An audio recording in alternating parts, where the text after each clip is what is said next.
Struggling with your love life? Confused about love? I'm going to share with you 3 misconceptions about love that is keeping you stuck and how to fix this so that you can manifest love into your life.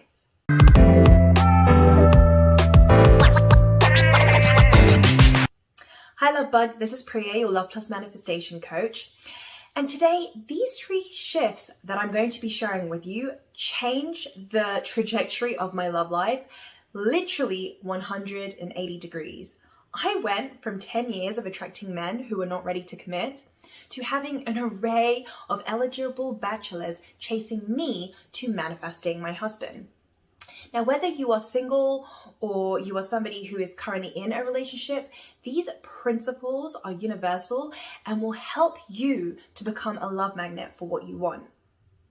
Also, if you stick around until the end, I am going to share with you how you can execute the practical applications of what you will learn here today.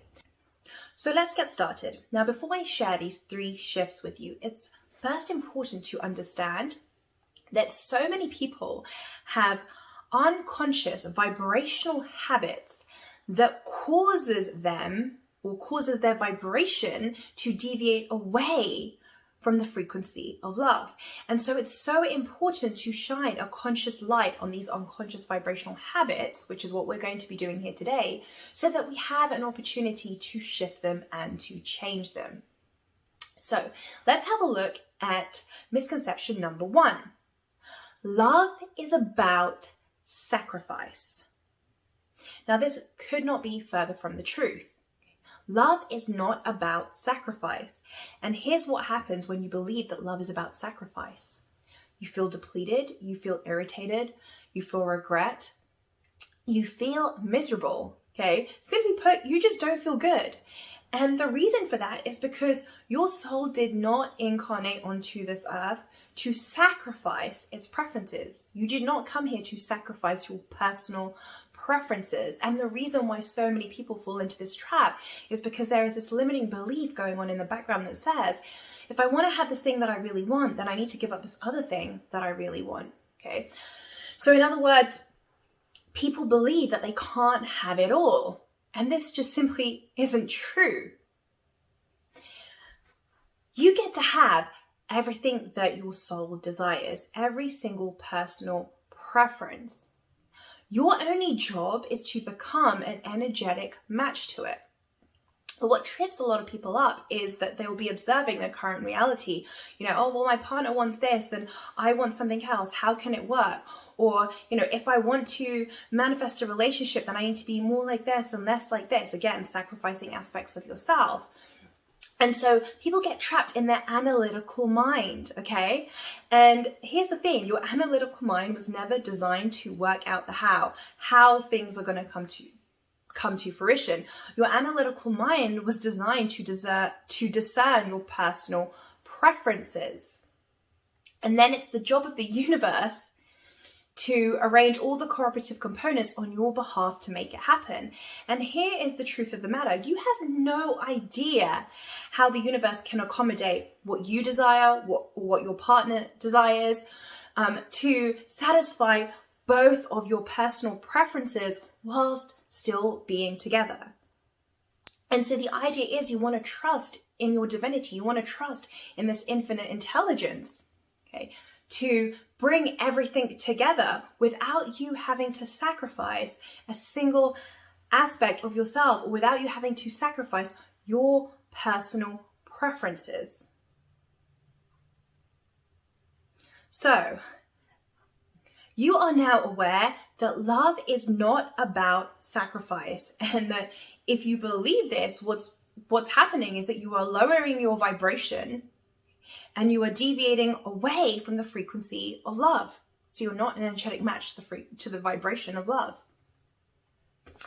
Let's now look at misconception number 2.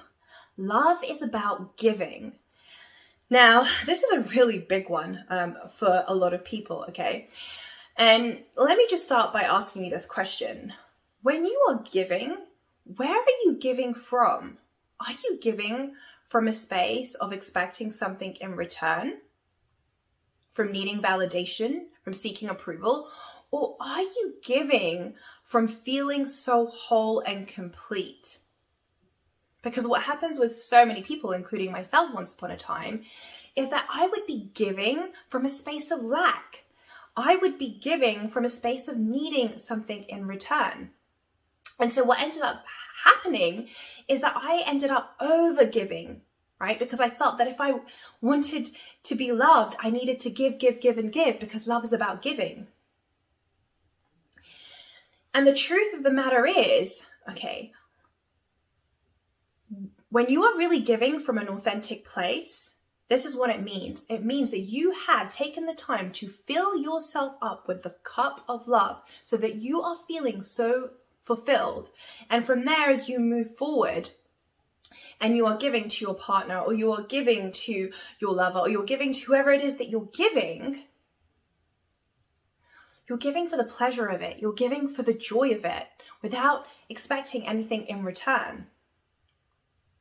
Because when you're expecting something in return, it always means one thing and one thing only, that you haven't yet taken the time to fill yourself up, which means that you are now giving from a space of lack, which means that you're expecting something in return, which means that now you've fallen into that cycle of overgiving, right? Because you believe that love is about giving, and giving is a beautiful thing, okay? But I'm just saying, where are you giving from? Are you giving from that place of alignment, or are you giving from a space of lack? Because when you're giving from a space of lack, it does not feel good. That is when you feel that people are taking advantage of you. That is when you feel like, oh, I keep giving, but he doesn't appreciate it or she doesn't appreciate it and I get nothing in return. And that's because most people are giving from a space of lack. So you are now aware that when you are giving from a space of lack, this means that you are deviating away from the vibration of love, because you're giving from a space of needing something in return, of seeking approval or validation from something outside of you. Now, before we go on to misconception number 3, if you are finding this video valuable, hit that subscribe button and click the bell to be notified every time I post new videos about how to manifest your epic love life. And also, I want to hear from you. Are you somebody who is currently an overgiver? Are you somebody who currently sacrifices your preferences in the name of love? Comment below and let me know. So, finally, misconception number 3. I need someone else to feel loved. Now, this is probably the biggest misconception about love that is out there, okay?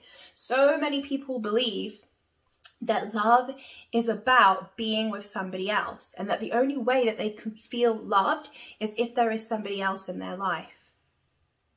Now, let's talk about what happens when you are waiting for that special somebody to show up in your life, or if you are waiting for your partner to change his behaviors before you feel lovable, or if you're waiting for a specific person, for that ex to show up back in your life before you are feeling lovable.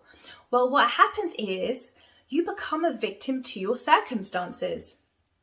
Because now what you're saying is, I need my external environment to change before I feel lovable. And here's what happens when you are waiting for something to change outside of you before you feel lovable.